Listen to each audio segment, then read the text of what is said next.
creo que en un momento de profunda tensión entre los Estados Unidos y América Latina en general,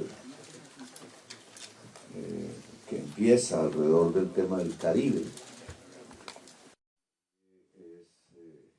Nuestro territorio, lo llamamos así, nuestro mar de paz, por la historia que representa, es un encuentro de culturas.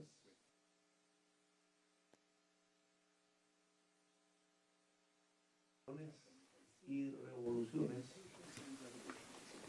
y en mi opinión es el sitio geográfico donde alguna vez volverá a haber un renacimiento,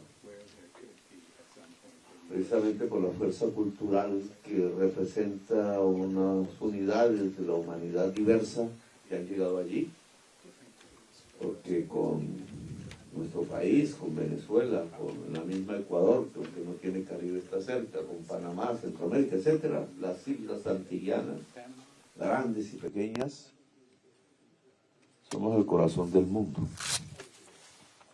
Cualquier ubicación del mapa mundi, con América en el centro, muestra que el punto más equidistante geométricamente, el más corto entre todos los continentes, somos nosotros.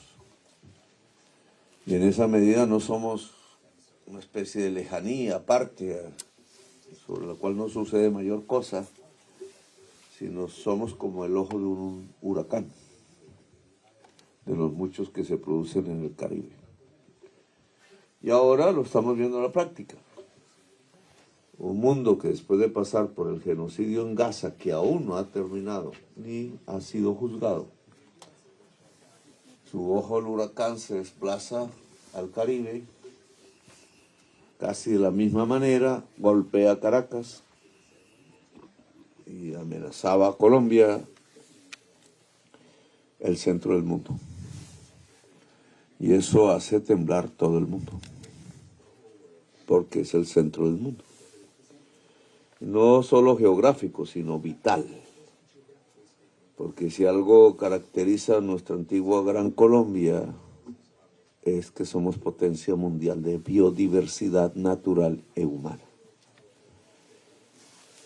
Por eso los acontecimientos son importantes. Me parece muy positivo que la reunión de esta mañana pues haya salido con un aire optimista y positivo. ¿Qué siento yo de lo que vi y de lo que sentí? Confusión alrededor de la realidad que acontece, por ejemplo, en problemas como el narcotráfico, como la energía, líneas diferentes, indudablemente, de ver el problema, algunas agresivas, otras más posiblemente construibles entre todos. Nos agarramos de eso, que nos junta, no que nos separa. E incluso en mi primera frase, cuando encontré al presidente Trump por primera vez en mi vida, porque no lo conocía, mirando las fotos de los presidentes de Estados Unidos, es que nos junta, estaba Lincoln ahí en la foto, la libertad. Podemos ser muy diferentes, civilizatoriamente hablando, históricamente hablando, pero lo que nos junta es la libertad. Y ahí comenzó la conversación. Se puede hacer un pacto por la libertad, se puede hacer un pacto por la vida. Vida y libertad hoy van juntas. Y sobre eso es que nos podemos juntar. Pues esa fue la conversación. Y por eso vimos cómo reactivar a Venezuela, no simplemente cómo condolernos de lo que sucedió en Venezuela, que es grave, sino cómo podría ser una reactivación de Venezuela con la ayuda de Colombia en su frontera, en su vecindad, occidental para Venezuela, oriental, nororiental para nosotros. ¿Cuál es el papel de Estados Unidos allí? Si no es levantar sanciones, por ejemplo, concretamente. Y cómo dejar fluir allí, incluso con aporte de los Estados Unidos, unos flujos que ya se han construido desde hace mucho tiempo, que son comunes, una realidad, lo repetimos muchas veces, Colombia y Venezuela somos un mismo pueblo, una misma historia, y por tanto en los momentos más difíciles donde se pone en cuestión la existencia de nuestras naciones, dejarla fluir y juntarse y volverse poder como Bolívar pensó que podríamos ser. Y por eso allí hablamos del flujo de la energía, el flujo de las gentes, la necesidad de que eso se libere de cualquier coerción, las posibilidades que ya tenemos porque lo preveíamos antes con nuestras empresas de petróleo públicas, con nuestras empresas de energía limpia públicas. Incluso pude contar algo que quizás no se sabía, y es que desde el norte de la Guajira, desde la Guajira misma, podemos tener energía limpia, eólica y solar, para toda Colombia, para toda Venezuela, y aún nos queda para exportar. Que una empresa de Estados Unidos se atrevió con nosotros a construir la planta más grande de hidrógeno verde de América Latina, y está lista para exportar.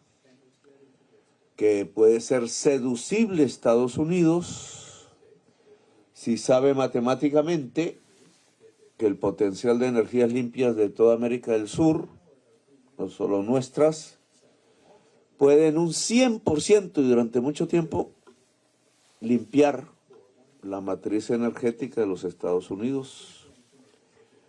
Y ese paso sería indudablemente un paso, ese sí, no un gesto apenas, sino un hecho científico, económico e histórico real de superación del colapso climático que se avecina, producido por el modo de energía. Y sobre esa base se puede construir cualquier pacto en las Américas. El regalo que me dio del, ¿cómo se llama?, la gorra roja de por una gran América es Hacer América Grande en español. Yo le puse con un esfero que había ahí, como una colección, le puse ese, Hacer las Américas Grandes. Y eso no se puede hacer sino sobre el respeto entre dos civilizaciones diferentes, porque América Latina es una civilización diversa en sí misma, y la civilización que aquí se ha venido construyendo también a través de una historia diversa y difícil, como todas las historias, y que eso se llama un pacto por la vida. Exactamente, es un pacto por la vida, y solo la libertad puede crecer en la vida misma. Entonces creo que ese es un paso pequeño, pero distensiona la posibilidad de una gran hoguera humana y vital, precisamente en el corazón del mundo. Y ahí la importancia de la reunión.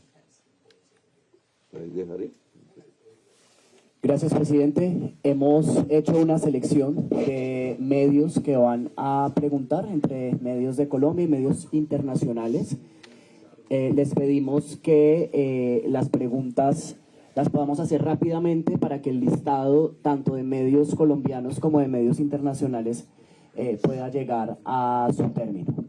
Así que voy a ir mencionando quién pregunta y quién se prepara para que el personal del auditorio nos ayude a llevar el micrófono rápidamente hacia donde se encuentra el periodista. Iniciamos con Paola Toro, de Colombia Noticias RCN.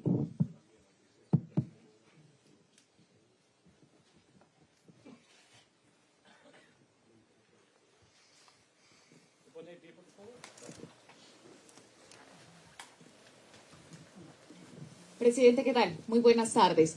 Queremos saber más sobre esas posibilidades de las que usted está hablando, que ya hay en Venezuela con la reactivación de la que usted conversó con el presidente Donald Trump.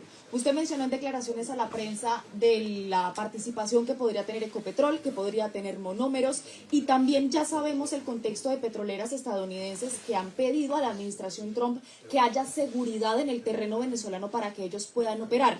Pero también la administración Trump ha dicho que no hay ningún tipo de seguridad, que operan en cualquier lugar del mundo y que no ofrecen garantías de este tipo. ¿Esto qué quiere decir? ¿Que Ecopetrol va a tener algún tipo de garantía para poder operar en Venezuela? ¿Cómo va a ser? y de qué posibilidades reales estamos ya hablando. Y en segunda instancia, usted también conversó sobre la situación entre Colombia y Ecuador con el presidente Donald Trump y ha pedido que sea él quien medie en medio de Daniel Noboa y de usted mismo. ¿Cuándo empezaría esto? ¿Ya hay alguna fecha de pronto prevista para una reunión entre ustedes, entre delegados de ambos países, o que sea una lucha en los tres frentes contra el narcotráfico? Gracias. Bueno, ligas dos temas, que es el económico y el narco, que tiene que ver, porque lo que puede desestabilizar las dos fronteras colombianas, en mención por usted, Venezuela y Ecuador, agregaría otras, agregaría las del mar, Haití, Panamá, República Dominicana y otras, es el narcotráfico. Y es un tema específico y que tiene que ver con la economía. Indudablemente, entre más se reactive económicamente el nororiente colombiano, el norte colombiano y el occidente venezolano, menos narcotráfico. Entre más se reactive el sur colombiano, sur occidente colombiano y el norte de Ecuador, más tendremos la opción de cerrar las puertas del narcotráfico. Hay un juego que hay que implementar básicamente. Si la gente no tiene con qué comer, no tiene otras opciones en las selvas, en las montañas y en lugares donde no llega una carretera, donde para transportarse duran 12 horas para sacar un producto agrario legal a un mercado, pues lo que habrá es narcotráfico. Entonces, en los dos rieles hay que actuar. Ya hablé de cómo se puede articular, que no es cómo Ecopetrol entra a Venezuela, ese es un tema posterior quizás. De hecho, quien está en Colombia es Venezuela, porque Monómeros es propiedad de Venezuela, pero su planta está en Colombia. Lo que se trata es cómo se articula en la misma frontera. Es que es ligar unos tubos, hacer así, chin, chin, chin, así como haces en tú, no debo decir chin, chin, porque... Pero, no es sino hacer como en tu casa, los plomeros, se cierran los tubos y pasa el gas. O puede pasar petróleo relativamente fino y se refina en nuestro país, o puede seguir hacia puertos y deben ganar los tres países, Venezuela, Colombia, y hacia donde se venda ese tipo de mercancías. Y en eso, digamos, las propuestas están en la mesa de los Estados Unidos. Están desde hace años en las mesas de Ecopetrol. Yo mismo, siendo alcalde hace como 10 años, las vi. Y estuvieron siempre también en la mesa de los gobiernos de Venezuela. No es sino actuar. Hoy te podría decir que es cuestión de días que nosotros podríamos ofrecer energía eléctrica a Venezuela. Y con energía eléctrica es que puedes abaratar, si la energía es limpia, y no deja de ser una contradicción, pues el que Venezuela deje quemar el gas hacia la atmósfera, con una consecuencia muy nefasta para la humanidad, y pueda incluso meterse en un tubo y venderse al mundo con consecuencias menos nefastas. O los productos del petróleo. Esa interrelación económica está hecha desde hace mucho tiempo y no se ha podido poner en funcionamiento por los problemas políticos.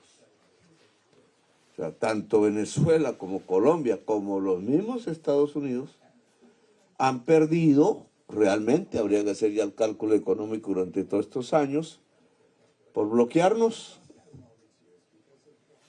El mismo Trump lo dijo. Y me sorprendió porque yo tenía otras ideas. Pero ¿por qué pusieron las sanciones tan tontas?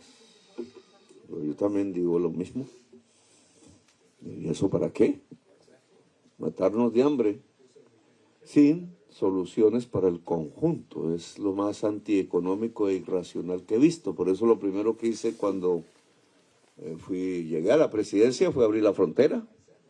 Hoy 1.500 millones de dólares cruzan, y puede ser mucho más, y lo que cruza es fundamentalmente comida. En cambio, cuando se cerró la frontera, Lo que más se comerció entre los dos países fue cocaína.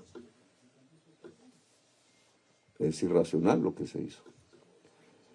El trabajo sobre ya el narcotráfico, que hace usted una parte de su pregunta, pues volví a repetir lo mismo. Hay que ir sobre los capos.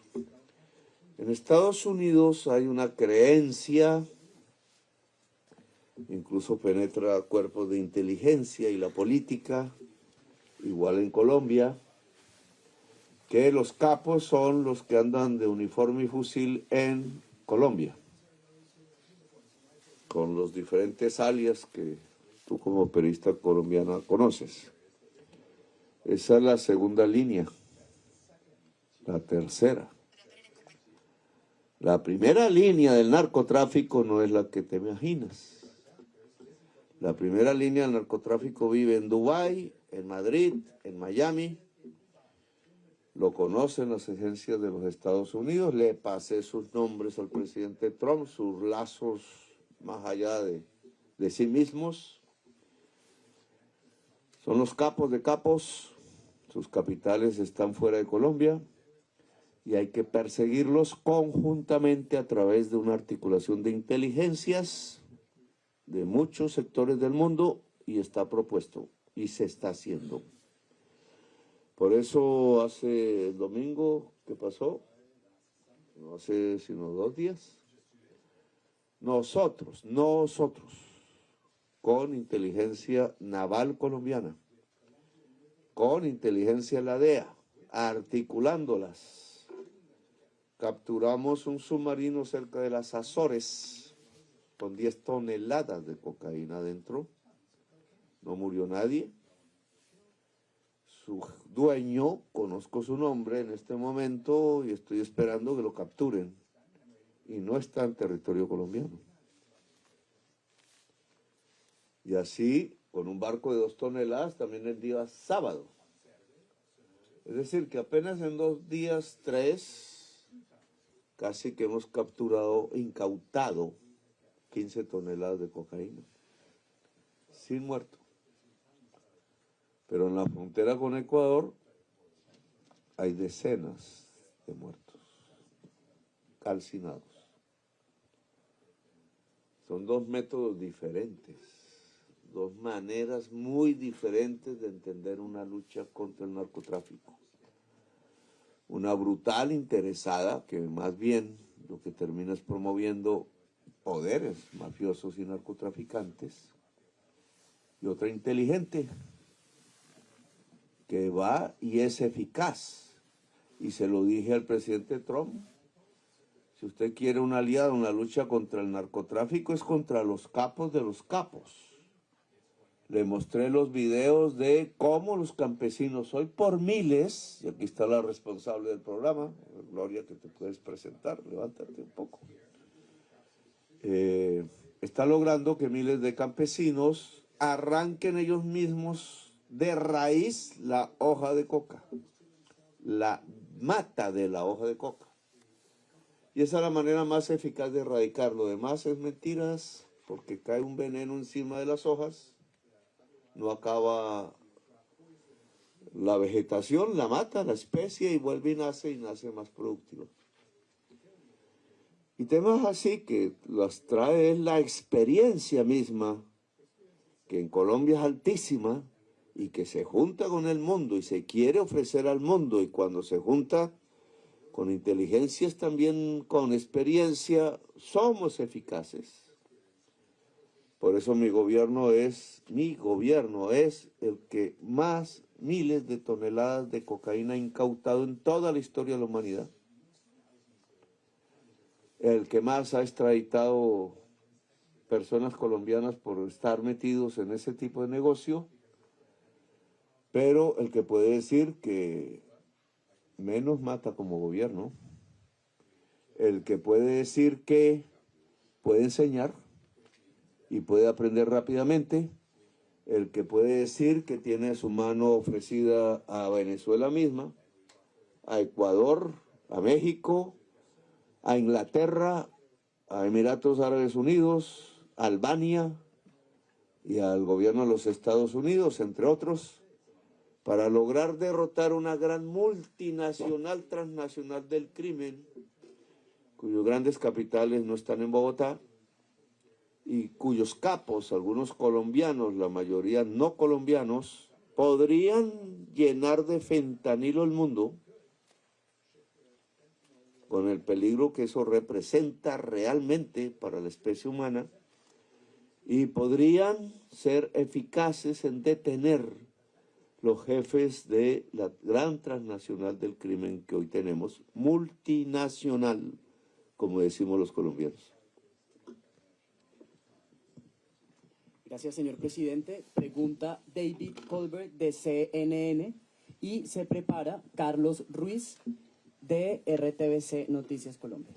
Les pedimos a los colegas que, por favor, solo una pregunta. David. Hola, muy buenas. Acabo de ver algunas fotos con usted y el presidente Trump y de verdad parecen ustedes como gran amigos. Y bueno, un mensaje del presidente que dice fue un gran honor, pero hace solo un mes, ¿no? Había como dijo usted, una tensión, ¿no? Una guerra de palabras. Entonces, ¿qué cambió? In English, if I can just briefly. If you look at the photos, it seemed that you and President Trump are great friends, that there are no differences between the two of you, and yet when we go back just a month, as you mentioned, there was a real tension between the two countries. So my question is, what changed?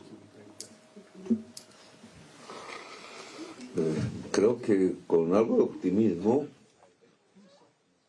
sobre todo América Latina, que es donde primero tiene efecto este tipo de noticias, y yo creo que más lejanamente el resto del planeta, pueden ver otro camino. Hace un mes nomás, yo me remontaría cuando estuve en la Asamblea de Naciones Unidas en Nueva York, año pasado.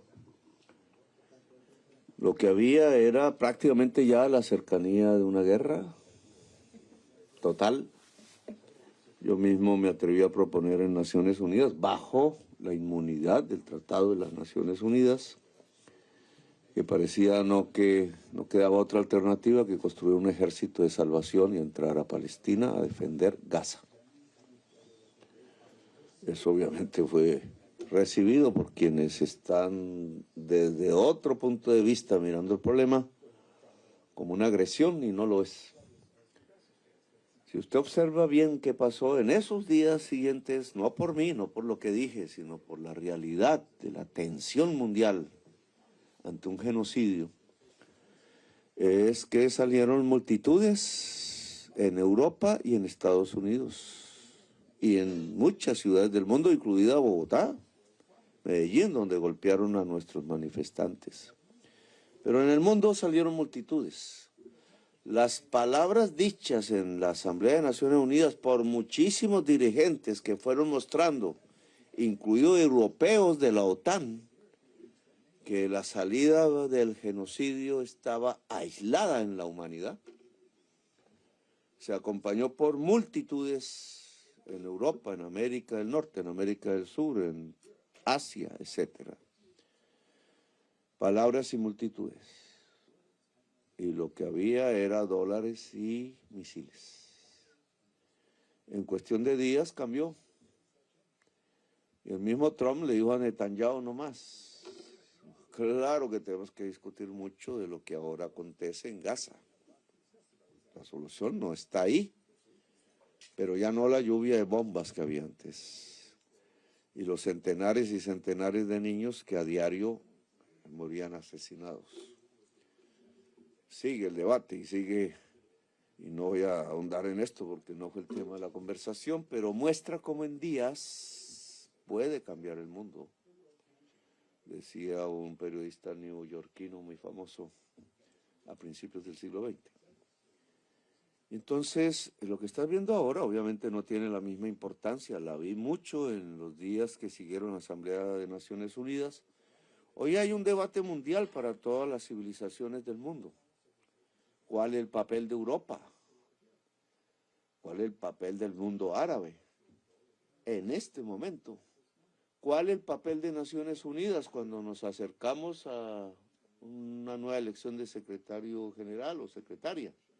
¿Cuál? No mostró incapacidad, no es necesario una reforma.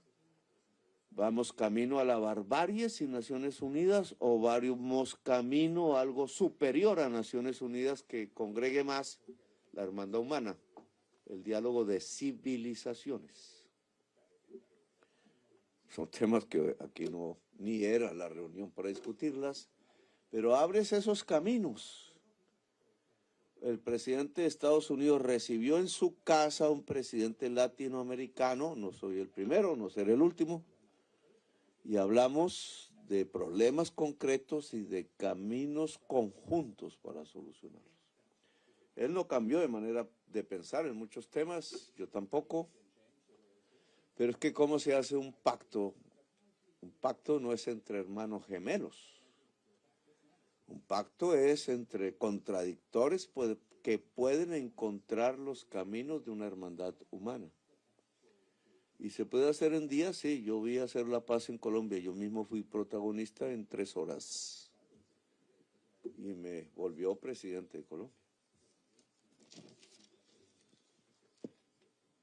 Presidente, muchas gracias. Pregunta Carlos Ruiz de RTBC, se prepara Karen de Jong de Washington Post. Gracias, señor presidente.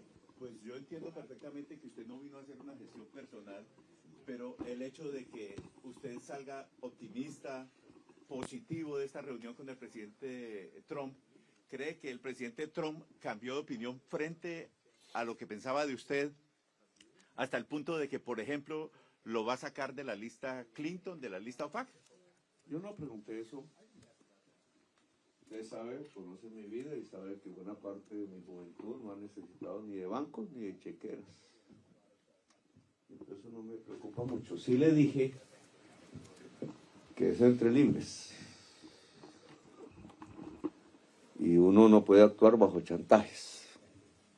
Haz esto, si no pasa esto. No, ni por, nosotros decimos, ni por el chiras. No actuamos bajo chantajes. Y las fotos, creo, y el ambiente de la reunión, creo, demuestran una reunión entre tú y tú, entre iguales, que piensan diferentes, sí, con poderes diferentes, obviamente, pero capaces de encontrar caminos comunes, punto. No personales. Ni él me habló de sus negocios, ni yo de los míos, que no tengo, pero sí lo invité a Cartagena, que le dije que era un lugar muy chévere y bello para estar y vivir. Pero en relación a lo que usted dice, no hablamos de eso. Las consecuencias son lógicas desde el punto de vista personal. Y, digamos, no me hice elegir para ver si me va mejor o peor como individuo. Presidente, muchas gracias. Pregunta Karen de Jong de Washington Post, se prepara Catherine Ávila de Blue Radio.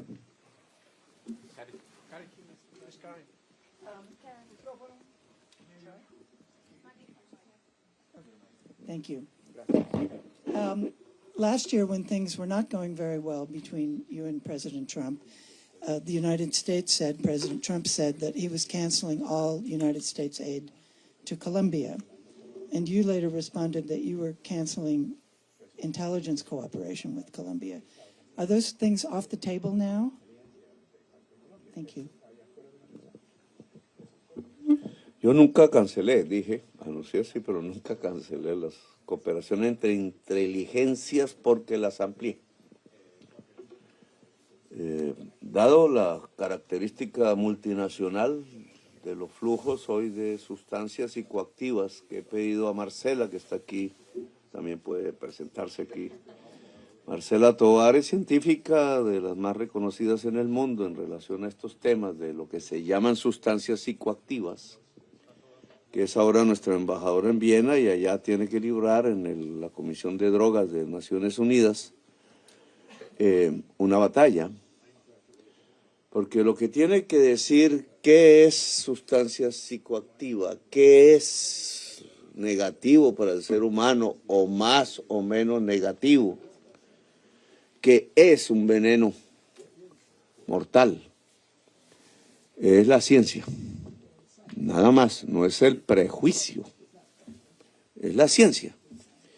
Y ese es el papel que tiene que librar en ese seno de discusión de la humanidad, que está atravesado por mucho prejuicio. Y por una historia que en Estados Unidos se conoce más incluso que en Colombia, sobre persecuciones que no debieron darse y persecuciones que hay que dar a fondo. Un capo de capos del narcotráfico debe ser perseguido hasta en la ciudad más lujosa del mundo. Punto. Si la idea de libertad de mercados impide esa persecución, no estamos haciendo nada. Pero si un campesino es perseguido porque no tiene con qué comer y no puede sembrar sino una vegetación que era conocida desde hace miles de años y no nadie podía decir que hizo daño, entonces ¿por qué le cae una bomba encima de su casa? O le queman su casa, o lo llevan preso. Esa no es una lucha eficaz. Y lo que tiene que hacer Marcela, porque este es un tema mundial, no de dos países, es enderezar esa lucha y apuntar donde es. Si la inteligencia no dirige el fusil apunta incluso contra ti mismo. Pero si la inteligencia dirige el fusil, sabe a dónde apuntar. Y no se apunta al pobre, que no tiene la culpa.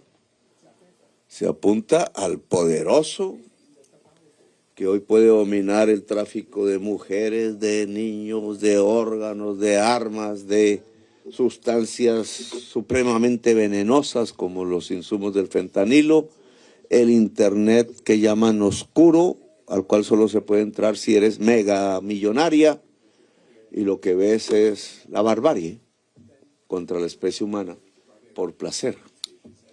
Todo ese tipo de adicciones que no tienen que ver sino con la incapacidad de amar y la soledad absoluta que ciertos sistemas sociales construyen sobre el ser humano, importante para consumir, pero no para sentir, pues te lleva a estas situaciones graves. Y entonces esto se resuelve con ciencia, con acción y con amor. Cómo la sociedad de los Estados Unidos deja que un sector muy importante de su sociedad consuma fentanilo, que hoy nos atemoriza a todos. No soy científico, no soy psicólogo, pero yo podría decir que hay un camino, y es con mucho amor, no con seres solitarios sin amor. Y es un poco mi consejo, pero bueno. Gracias, señor presidente. Gracias. Pregunta Catherine Ávila de Blue Radio y se prepara Eric Basay de Político. Presidente, buenas tardes. Estamos en vivo para Voz Populi de Blue Radio. Le pregunto, usted tengo entendido que llevó cifras para demostrar que las mediciones de la ONU sobre los cultivos de hoja de coca en Colombia pues son erróneas. A Colombia se desertificó en materia de lucha antidrogas. Hablaron de la posibilidad de volver a certificar al país en ese sentido. Y le pregunto también, a usted lo incluyeron en la lista OFAC, argumentando que su política de paz había promovido la producción de drogas en el país. También están investigando a su esposa. Al ministro Benedetti le hablaron de pruebas jurídicas en algún momento para haberlo metido en esa lista. Si hubiera pruebas jurídicas no estaría aquí hablando. Entonces eso no existe. Yo estoy en la lista OFAC, en mi opinión, por lo que dije en Nueva York. Han intentado construir eso, pero fracasan una y otra vez, y esa no es la materia de lo que yo quiero hablar aquí. Ya escribiré un libro. Pero el tema concreto es, la FARC no funciona como un instrumento antinarcotráfico si no es complementada por una persecución de capitales a nivel mundial. Lo demás es simbólico. produce unos daños personales, pero no acaba el narcotráfico, como ya lo sabemos. Y entonces, ¿cómo perseguir los capitales de los capos a nivel internacional? Ese es el objetivo que me parece fundamental. Y cómo capturarlos. Punto. Una utilización política de este tipo de instrumentos no lleva sino a dejar en la impunidad el verdadero narcotráfico. Y en eso, digamos, hay que impedir que en el afán político que tienen las sociedades, en sus luchas políticas, en su propia divergencia, se utilicen tratados internacionales e instrumentos que tienen